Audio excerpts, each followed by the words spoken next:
இயேசு சிலுவையில் தொங்கின போது அவருடைய விழாவில் குத்தினார்கள். அங்கிருந்து தான் சபை வந்தது. கொல்லப்பட்டார் அவர். அங்கிருந்து தண்ணீர் ரத்தமும் பாய்ந்து கொண்டு வருகிறது. ஜீவனை விடுகிறார்.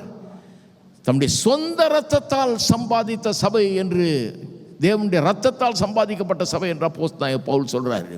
அப்ப எப்படி மனுஷனுடைய மாம்சத்திலிருந்து எலும்பிலிருந்து உண்டாக்கப்பட்டாலும் அதுபோல சபை கிறிஸ்துவிலிருந்தே வந்தது. கிறிஸ்துவனுடைய சரீரம் அங்கே நொறுக்கப்பட்டது, அடிக்கப்பட்டது, ரத்தம் சிந்தப்பட்டது, அதன் மூலமாக உண்டானது. ஆகவே நாமும் கிறிஸ்துவும் ஒரே மாம்சமாக இருக்கிறோம். ஆவிக்குரிய விதத்தில் பார்த்தா நாமும் கிறிஸ்துவும் எப்படி இருக்கிறோம்?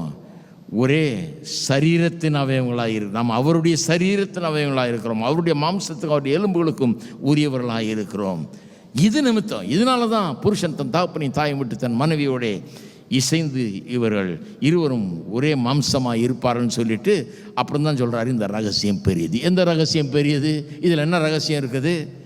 இதில் என்ன ரகசியம் இருக்குதுன்னா தான் பாருங்க, எப்படி தேவன் மனுஷனை ரட்சித்தார், எப்படி அன்பு கூர்ந்தார், எப்படி நம்ம அன்பு கூர்ந்தார், நமக்காக ஜீவனை விட்டார் என்கிற ரகசியம் இந்த திருமணம் என்கிற அமைப்பில் இருக்கிறது. திருமணத்தை அமைத்த விதத்தில் இருக்கிறது. விழா எலும்பு எடுத்து அதன் மூலமாக உண்டாக்கி ஒரே மாம்சமாக அவர்கள் இருக்கும்படியாக உண்டாக்கி எல்லாம் பண்ணார் இல்லையா? அதுதான் ரகசியம். அது சுவிசேஷத்தில் என்ன நடந்தது என்பதை பிரதிபலிக்கிறது. சுவிசேஷம்னா என்ன? Think of the gospel. சுவிசேஷம்னா என்னன்னு யோசித்து பாருங்கள். சுவிசேஷம்னா என்ன? இயேசு இந்த உலகத்தில் வர்றார். ஏன் வர்றாரு? நம்முடைய பிரச்சனையை காண்கிறார். நாம் பாவத்தில் சிக்கி உளையான சேராகி அந்த பாவத்தில் சிக்கி அமிழ்ந்து கொண்டிருக்கிறோம். பாவத்துக்கு அடிமைகளாகிவிட்டோம். அவர் வர்றாரு. அவர் நம்முடைய வாழ்க்கைக்குள்ளே எப்படி நம்மளை மீட்கணும்னு பார்க்குறார். மீட்கிறதுக்கு வேறு வழியே கிடையாது. அவர் தம்முடைய ஜீவனை கொடுக்க வேணும், தம்முடைய ரத்தத்தை சிந்த வேணும். பாவத்தின் சம்பளம் மரணம், பாவம் செய்கிற ஆத்துமா சாகவே சாகும் என்று சொல்லிவிட்டபடினால அவர் மரிக்காமல், ஜீவனை கொடுக்காமல், நம்முடைய மாசற்ற ரத்தத்தை சிந்தி அந்த விலையேறப்பெற்ற ஜீவனை கொடுக்காமல் நம்ம ரட்சிக்க முடியாதுன்னு தெரிஞ்சு தம்முடைய ஜீவனை நமக்காக கொடுக்கிறார். கொடுத்து நம்மை மீட்டு அவருக்கு சொந்தமானவர்களாய் நம்மை ஆக்குகிறார்.